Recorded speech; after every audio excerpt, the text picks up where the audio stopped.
Senadora Loren, may kandidato na ako ng presidente. 2022. Does it sound nice? President Leandro Leveste. Ang bunganga parang semi-Trump, pati ang kulang na lang yung putang ina.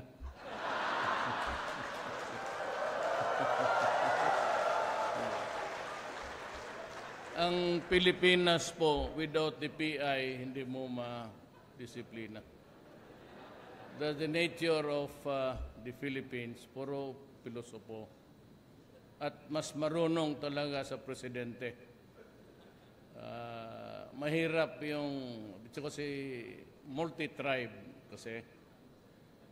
Hindi naman lahat Bisaya, hindi naman lahat Tagalog. It's a multi-tribe and a clashing of cultures and who is the better than the other. But let me just say that, well, I'll acknowledge the people of government dito, Energy Secretary Alfonso Cusi, the members of the Diplomatic Corps, Senator Loren, first mother, o ano, Ligarda. I think they'll just have to give up your plans and in favor of, mas dito, pabor ako sa kay Leandro. Marunong and you're very lucky. You have a son who's visionary and who has the will. Ayan ang importante dyan Your vision and the will to do it, to implement it. Mukha at ang nandyan sa iyo, Leandro.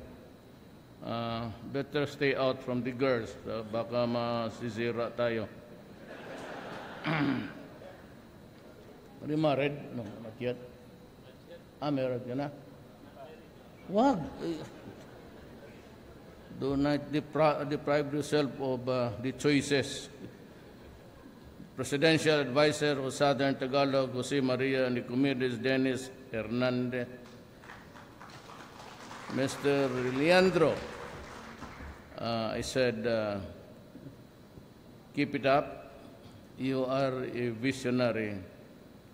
And if by perchance you become a public official, ang kailangan mo lang is the will to implement and to do it. Director General Charito Plaza, Mr. Roy Oico, Chief Operating Officer of the Solar Philippines, employees and personnel of the Solar Philippines. Ang pabata ninyo, may isa diyang Taliban kanina galing sa...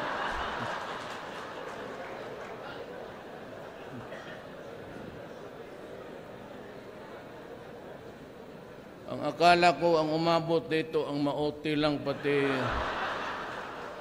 ISIS. Dumating na pala.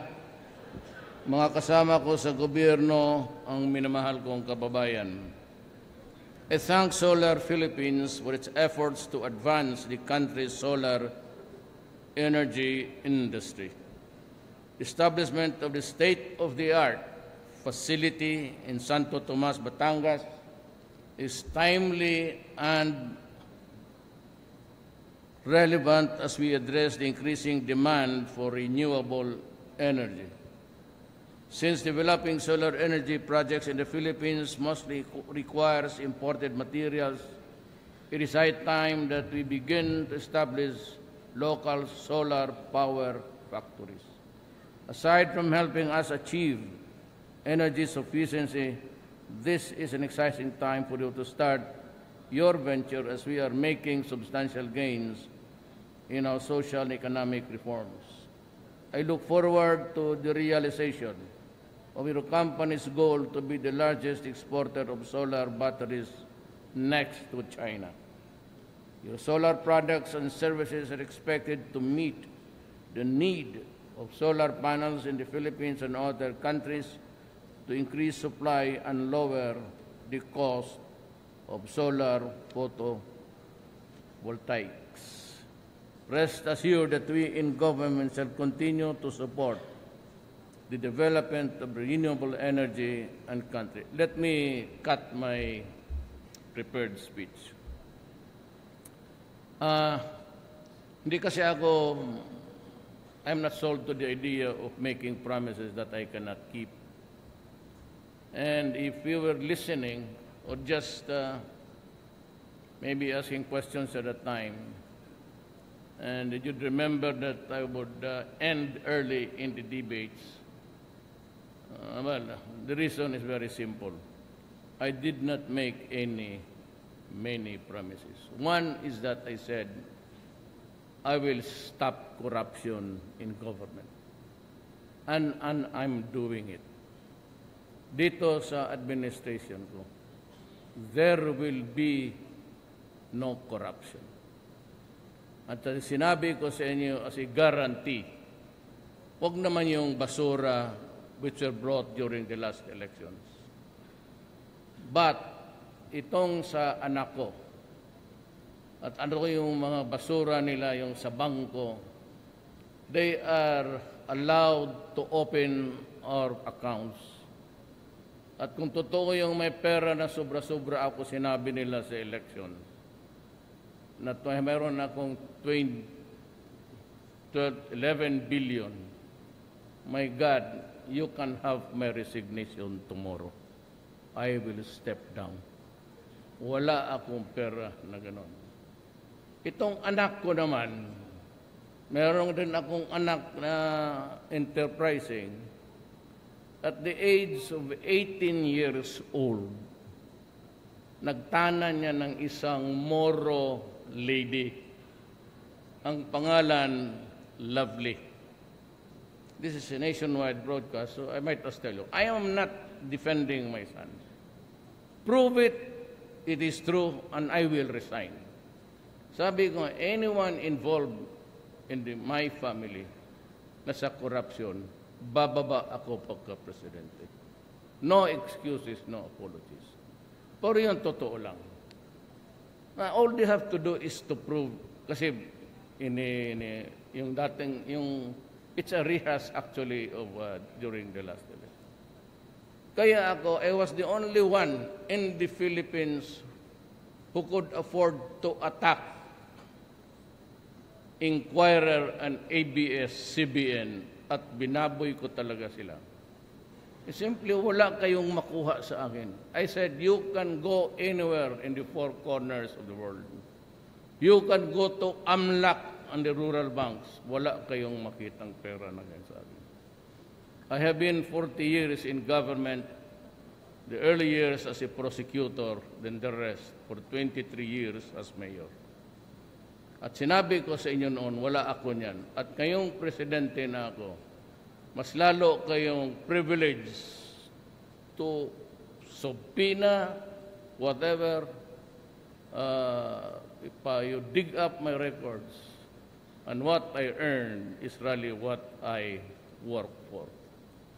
Mga anak ko, they have their own lives.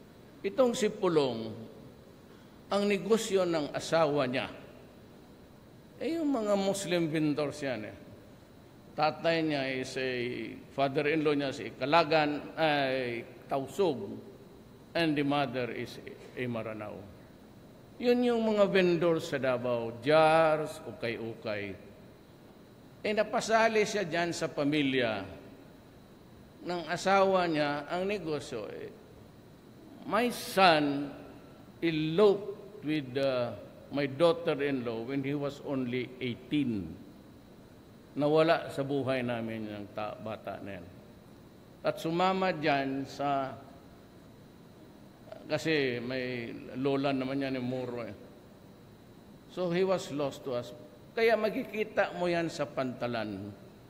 Kung magtanong lang kayo na sa pantalan, palaging nasa pantalan yan, tumutulong sa in-laws niya. Walang hanap buhay. And he has to earn his keep. And he had to work for the family. Pero kung yung mga jazz ukay-ukay, yung pinapalusot ng mga in-laws niya, if that is smuggling, then give me an accounting and I will resign. Walang problema yan sa akin. But what am I committed to do is there will be no corruption in this government. I will not allow it. And noon yung sa cabinet level, to take you years to follow up, I just gave my cabinet members 1 month. And the directors, mga agencies, bureaus, only 15 days. Either you approve it or disapprove it, but let it out in 1 month or 15 days. Kasi nga naman itong sa, not all, but ang sakit niyan is indolence. Too lazy really. Mabuti lang yan sila kung first grade and bagong pasok. I know, I've been mayor for 23 years. I've been a congressman for 1 term. I've been a vice mayor to my daughter. Yung panahon na binugbog ni Inda yung sheriff, she was the mayor. I was the only vice mayor. So matagal ako sa gobyerno. I never lost an election. Diretso-diretso yan. Kung matagal ako sa gobyerno, alam ko yan. Pagdating niya doon sa supervisory work, tanda na, tamad na. Indolence sets in. Kaya talagang ever so slow to fast-track everything, I give them time limitations. Talagang ganon ang, then do away with the opportunity for corruption. Meron pa rin. You know, I promised during the elections, I will finish the drug problem in 3 to 6 months. I admit that I committed a mistake in my estimation. You know why? Ang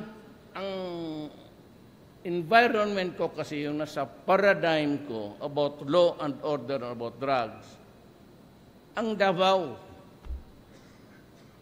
Ang template ko, Davao. I never expected that nung ako na ang maging presidente, ang harapin ko right at the start were 9 police generals who were into drugs. Hindi ko alam na lahat corrupt, pati police, lahat. And to think that the very agencies I was expecting to help me, mga Bureau of Customs, ay nagpupuslit rin pala ng droga. Oh, how can I finish this garbage in 6 months? Ikaw mismo yung gobyerno ko nandyan. I thought all the while that it was in Davao na takot lahat to commit a mistake. But I did not know that corruption and all nandoon. So, tama sila. Mali ako. No, I have no illusions. Sabi ko nga sa military pati police, if you think that there is another leader who can do it, go for it. We do not have to fight each other and to shoot it out with the PSG because after all, they are also policemen, magprangkahan tayo. Pag ayaw na ninyo sa akin, sabihin ninyo, no need for a violence. Not because takot akong mamatay, kasi handa na ako niyan. Ayaw ko yung armed forces mo mag-turmoil, tapos magpatayan kayo-kayo lang. There always be violence there somewhere, even for a short time. Kaya magprangkahan tayo, wala akong takot-takutin ako noon. Goddamn shit. Wala ako niyan. I am 72 years old. Maid na ako. I'm just trying to help my country. Kaya nung nagtanong kami tinanong niya ako, you should run for the presidency. What for? I am way and above over yung mga palakpakan, yung mga adulation. Tapos na ako dyan. I have an excess of that. More than enough to last me a lifetime. Wala na ako dyan. Ako basta makatulong lang. Pero, I made just 3 promises nga. No corruption. I will go after drugs because it is destroying the country. And if I do not get rid of drugs, I will compromise the next generation. Kasi hindi ko alam kung sinong hawak dyan. Well, I would never know who would be the next president for the next 2 to 3 terms. And during my time, it is really malala. And I have that duty to destroy it. My orders to the military and the police was not to go into just 1 or 2 operations, police action, punitive actions. I ordered them to destroy the apparatus of a drug organization. Hindi ko matapos yan kung hindi ko patayin yung nagluluto ng droga and pag-neutralize ko yung distribution. Kasi kung may distributors, wala naman drogang i-distribute, wala rin. O may mga droga, pero wala namang mag-distribute, wala rin. Kung patay ang mga drogista, di wala lahat. Why should I be afraid to neutralize you? My order was to destroy. And if to destroy, the police and the military will kill you. That is your problem. That is not mine.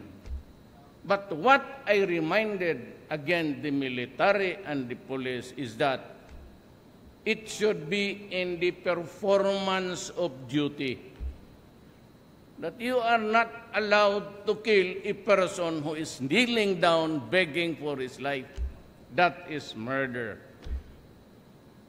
Itong mga pulis at military, hindi ko na kailangan that every time I issue an order, mag-lecture ako, the modalities and the procedure. Lalo na yung pulis, they have 4 years in the police academy. 2 years of that is about criminology. So nag-aral na yan sila. When I say you catch him, it includes, well, doing the arresting. Then if there is a violent resistance, they have to defend themselves. Ayaw ko makita yung mga pulis ko pa sundalo ko namatay.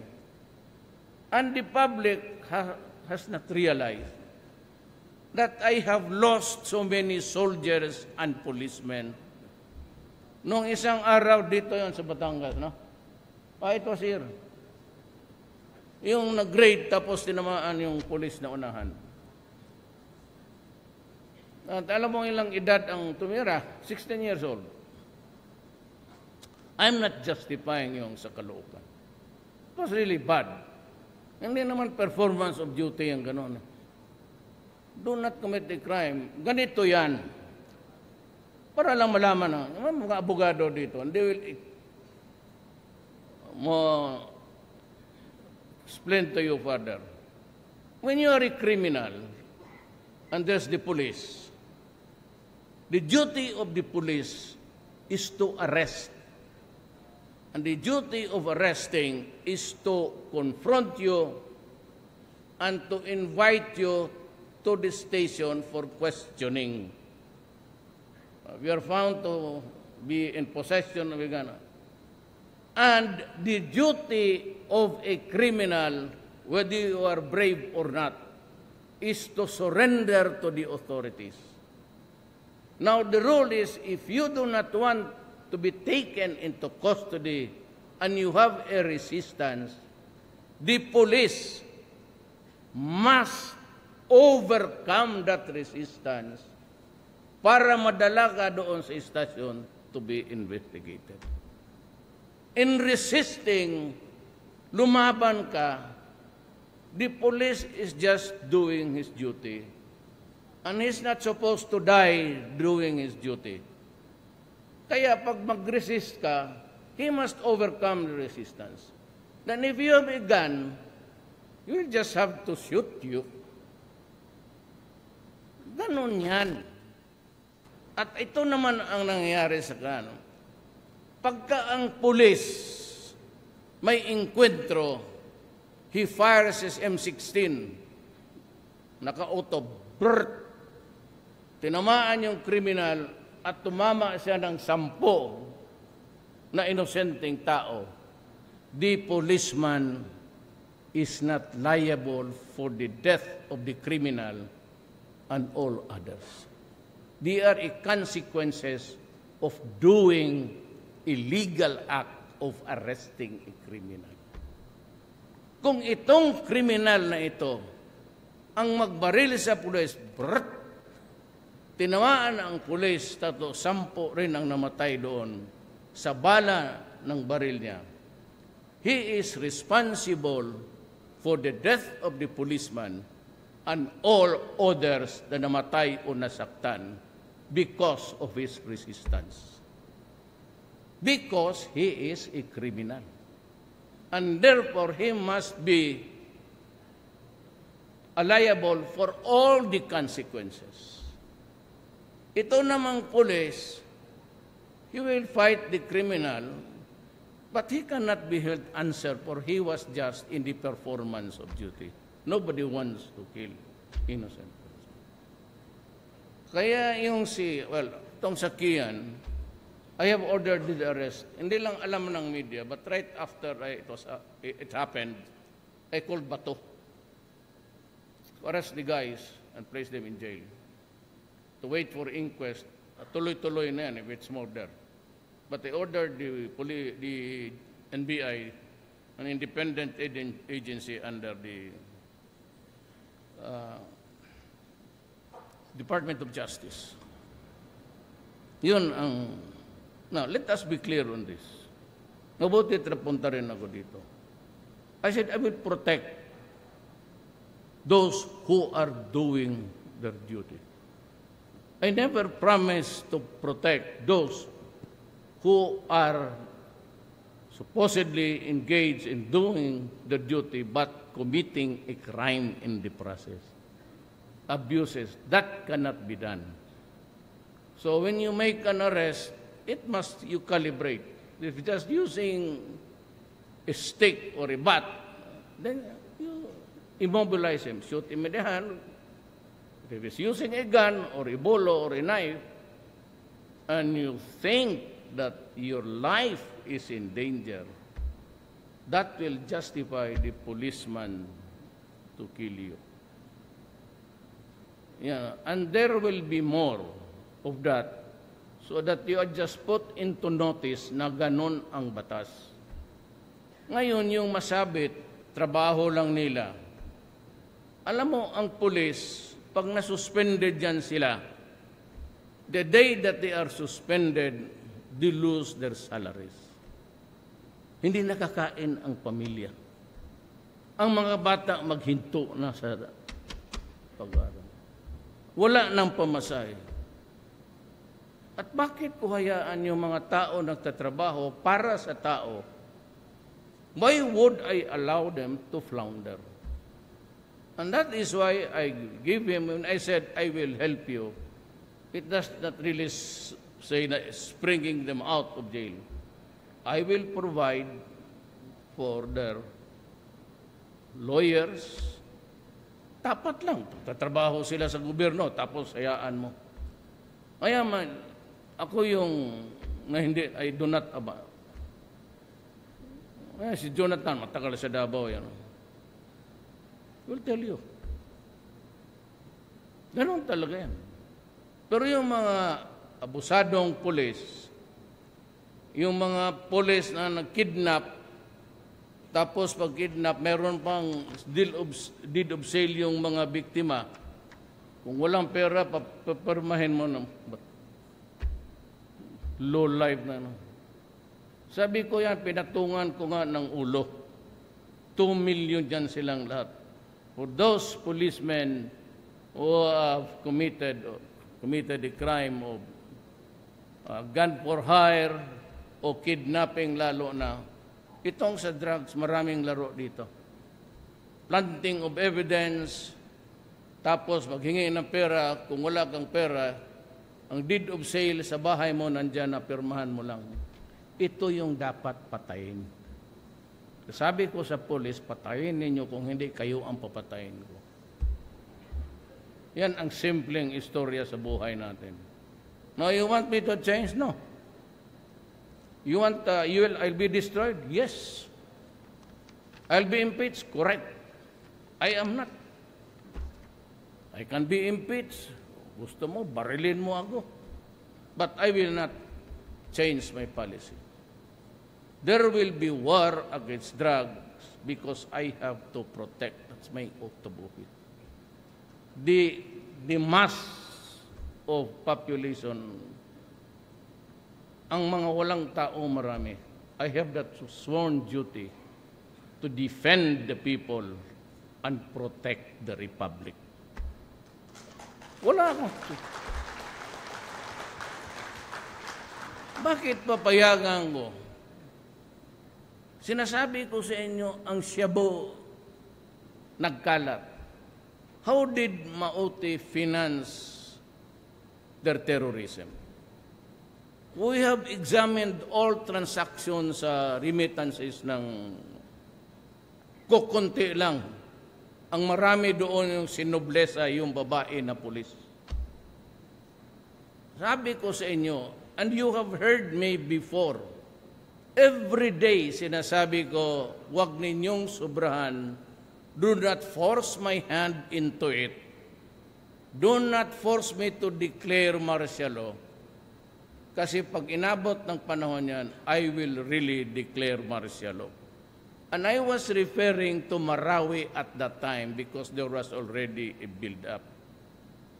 Alam na ng pulis pati military at sinabi na sa akin, but I was appalled na for 3 months nakapag-ipon sila ng mga ordinances, bala, explosives and all.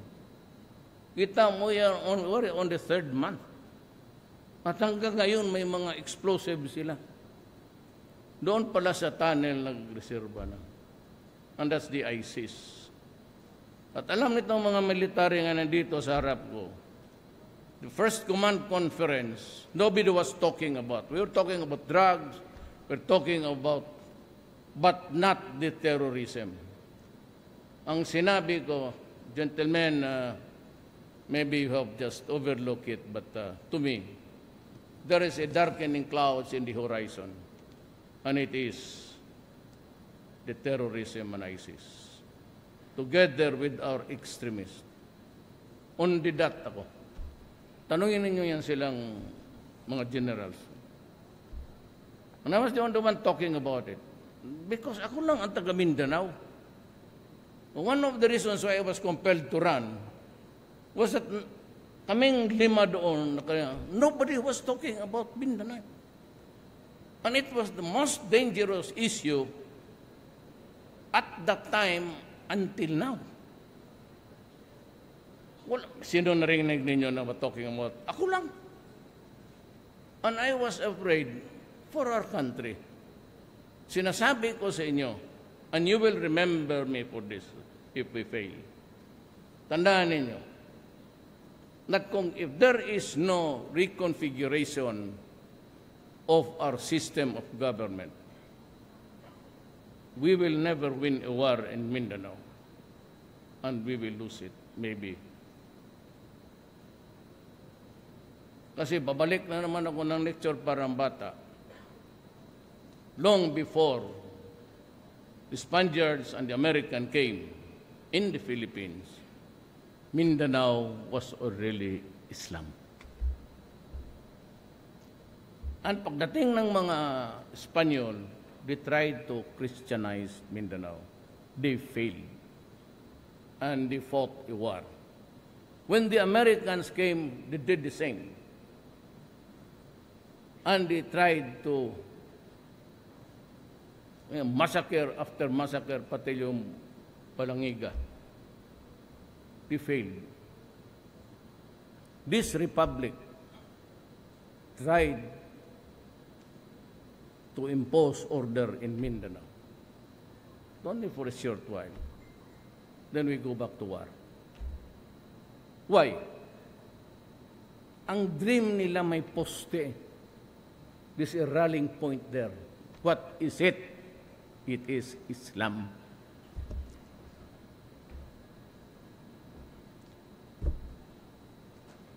Pero the bulk of yung sa Shabu sa Visayas came from Mindanao. Kaya mas marami akong army na matay dahil when you breach a place, pag inatake mo o ano mo yung mga planta doon, hindi kaya ng pulis, mamamatay talaga yan. You need an army or the Marines to go first inside. And that is why drug-related deaths of the AFP, pati PNP, mas maraming ako sundalong patay kasi nauuna sila pagpasok, ang kaharap nila mabasuka pati M60. Nakita mo, there is a rebellion. Look at the arms. Nakita. And sinasabi ko, Senator Loren, na we are already in narco-politic state. Ang ating almost mga tigaluto ng droga o tigapasa or protectors, yung mga karamihan, ang mga kapitan. Kaya hindi ako, this is a policy statement now. That is why I objected to an election. Kasi pag nag-election tayo, ang manalo yung suportado ng drug money. Hayaan mo muna yan sila dyan. At hanapan natin ng paraan na para patayin o ano, para kapag, talaga, ay harap-harapan, takinak yung mga kapitan, let's say kayo. Yayariin ko talaga kayo. Yayariin ko talaga. Maniwala ka. Kita mo, Osamis, how many decades it was under the Parahinogs na who were running the show? Drugs. Ang economy ng Osamis City, maganda ha. Wala masyadong pobre doon. Because they had a factory, not as profitable as this one, more than actually. Pero kagaya kay Leandro, yung mga mayor doon, may factory sila, droga. Ang masakit sa akin, kasi pinapatay ng pulis ng mayor, yung mga pulis na ayaw sumunod. Kaya doon talaga, look at paghukay nila, di ba hinukay nila yung mga kalansay? O sino yung nakuha na isa doon? Yung isang police for the longest time missing. Hindi na nakita ng pamilya. Doon lang pala inilibing dyan sa malapit sa... Kaya kung gano'n na ang laro, wag, don't not mayor ka, gobernador ka. Sorry. Sabi ko, I'm losing popularity. Subi. Hindi ako popular. Ayaw ko na yan. Tapos ng eleksyon eh. You dream of voting somebody else. But I have my candidate come 2022. Batanggin nyo to, lalaban to. I can only support people who are decent. Ako, bugoy ako sa bunganga pati sa lahat. Korupsyon. Girls. Lahat man. You see? Yun ang butit because it is really a policy. No elections now. Elections, manalo kayong mga yawa. That's the long and short resort. Why I have to protect the police? Noon, bakit hindi active ang police? Hindi active ang police kasi walang protection. pag nasuspend o kinalaban ng, yun, gaya nung kay Parahinog, papatayin ka ta, just in Cotabato, ganun. In Mindanao, ganun. Pag mahina ang bituka mo dyan, pero wag mo akong isali dyan, kaya, ngayon na, yun lang man ang tatlo. Kapag, di ba sa debate, sabi ko, tapos na ako. O itong isa, bakit papalit-palit ng same story? Why don't you just tape record your speech and so that... ganun, tatlo lang ako. Kasi alam ko, yun lang ang tatlo. And I am staking, ulema, for altar. I am staking my life, my honor, and the presidency itself. If I lose it in the process, sa yung three basic promises ko, corruption, droga, pati criminality, then so be it. Hanggang dyan lang ako. Sabi ng Diyos, it's time for you to go. So wala ko itong... Pero huwag kayong magkamali dyan. Criticisms, media, I will not retreat. Hanggang hindi ito matapos ang droga at ang mga victims. Ganito yan eh. Mga anak dyan sa likod, may mga anak kayo. Karamihan sa inyo mukhang may asawa na. Tama? O yan, ayusan ka ng buhok. Kasi kagaya natin, mahirap lang tayo. Pinalaki tayo ng nanay natin. Pinakain tayo, gatas, sakripisyo lahat. Kaya nang ang kanta ni Freddy Aguilar. Kasi pagtanda namin, kayo na naman ang magpakain sa amin. Walang security, dito, walang mga health system, Medicare, wala. Para sa mahirap, wala. Walang pera palagi. So kung pagtanda namin, I have to rely on you for my subsistence. Ikaw yung susubo sa lugaw ko, sa bunganga ko. Ikaw yung magbili ng medisina. Ikaw yung magbayad sa oxygen pati sa ospital. Kung puro gago na kayo, tatamaan kayo ng droga, nagbaba sa Pilipinas, who will take care of me? Kung pareho basag na kayo, at about 30%, kagaya ng sabi ng OFW, tama yun. Kung disgrasya lang yun o kalukuhan ng pulis, wala na tayong magawa, tapos na yun. Pero yung OFW, nandoon sila sa ibang bansa. The father is maybe in Qatar, the other one is in Bahrain. They endure loneliness. Yung iba, inaabuso pa. Tapos pagbalik nila dito, ang makita lang nila, ang anak nilang, alam mo pag ang pamilya nawalaan ng tatay, pati nanay o anak, it is dysfunctional. It can no longer function as a family. There will always be dysfunctional.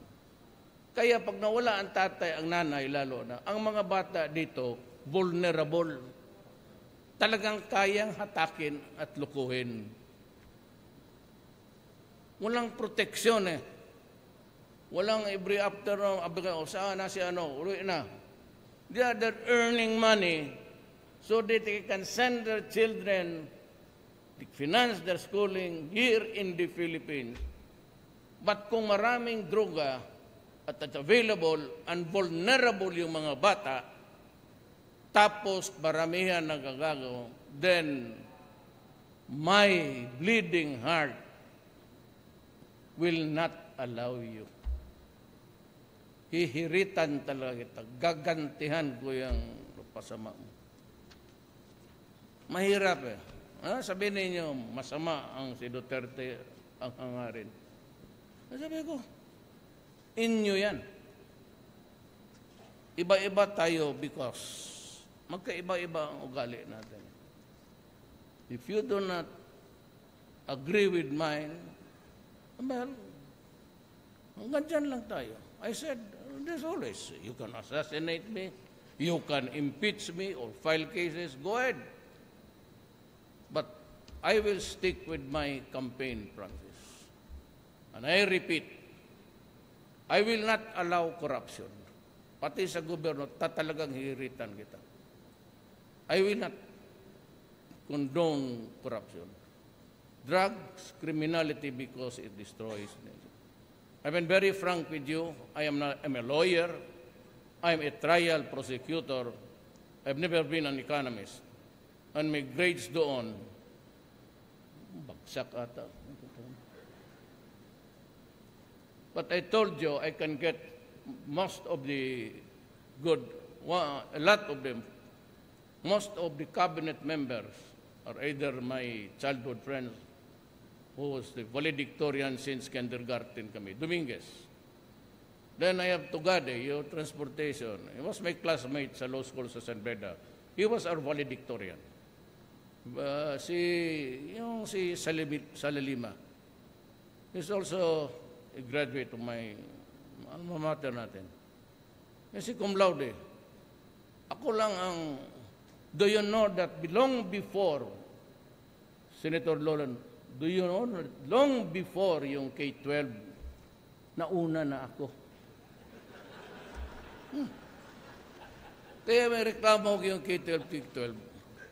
I was also, initially I had my misgivings about the stretching of the years of education of a child. I was lectured upon by Briones and the rest. Now, sabi ko, I was educated, maybe enlightened more of the, and so I agreed that it is good. Pero kung kayo nagre-reklamo yung K-12 na yan, nauna ako dyan, ma'am. Yung mga bata, I was the original K-12. I finished high school in 7 years. So, 4 years lang naman noong high school. 7 years was just to familiarize myself with the benefits of K-12. Maraming salamat po.